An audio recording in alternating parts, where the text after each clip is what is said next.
Bihar assembly इंतखाबात के पेश नज़र सियासी पार्टियों की सरगर्मियां उरूज पर हैं। बीजेपी सदर जेपी नड्डा बिहार दौरे पर हैं। जेपी नड्डा आज बिहार के बोध गया में पहला इंतखाबी जलसा करने वाले हैं। ये जलसा गांधी मैदान में दोपहर 2 बजे होना है। रैली की तैयारियों के बारे में बिहार के बीजेपी सदर संजय जायसवाल ने जानकारी दी कि रैली के मुकाम पर समाजी दूरी को यकीनी बनाया जाएगा। इससे पहले जहां लाखों अफराद रैली में शरीक होते थे, इस बार सिर्फ हजारों अफराद इसमें शामिल हो सकते हैं। ताहम सोशल मीडिया पर करोड़ों लोग बीजेपी सदर का खिताब सुन सकेंगे। बहुत से मुकामात पर लोगों के लिए LED स्क्रीन भी नस्ब की गई है। इस कोरोना काल के बाद पहली बार इतना बड़ा कार्यक्रम का आगाज हो रहा है।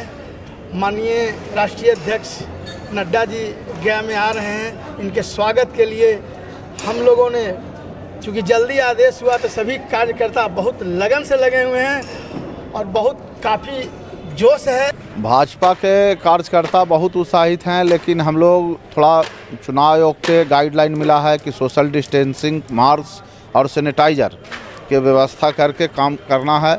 इसमें हम लोग उसका पूरा पालन करवाएंगे। एनडीए की तरफ से चुनाव प्रचार का आगाज गया के गांधी मैदान में आज हो रहा है। भाजपा के राष्ट्रीय अध्यक्ष जेपी नड्डा इस चुनावी प्रचार अभियान की शुरुआत करेंगे और इसके लिए आप देख सकते हैं कि तैयारी लगभग पूरी की जा चुकी है। इस बार जो मंच पर बैठने की व्यवस्था है वो जो पिछली बार होती थी उससे थोड़ा सा अलग है, चूँकि कोरोना काल में कई तरह की एडवाइजरी दी गई है और उसी अनुसार जो है यहाँ तैयारी की गई है। ना सिर्फ मंच पर बल्कि जो दर्शक दीर्घा है वहाँ भी कोरोना काल में जो कोविड-19 को लेकर एडवाइजरी है उसका पालन किया गया है। करीब 7,000 लोगों की बैठने की व्यवस्था की गई है और जो कुर्सियां लगाई गई है वो जो सोशल डिस्टेंसिंग है उसमें उसका पालन किया गया है।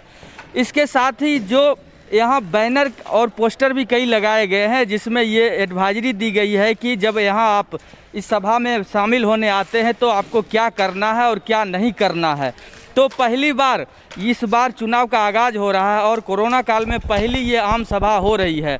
इस सभा में जो राष्ट्रीय अध्यक्ष हैं भाजपा के, उसके साथ ही बिहार प्रदेश के भाजपा अध्यक्ष शामिल होंगे और इसके साथ ही जो गया जिला के 10 विधानसभा क्षेत्र हैं उसमें 10 विधानसभा क्षेत्र के प्रत्याशी शामिल होंगे और उसमें मुख्य रूप से जो पूर्व CM हैं जीतन राम मांझी और बिहार सरकार के कृषि मंत्री प्रेम कुमार समेत अन्य प्रत्याशी शामिल होंगे। सहयोग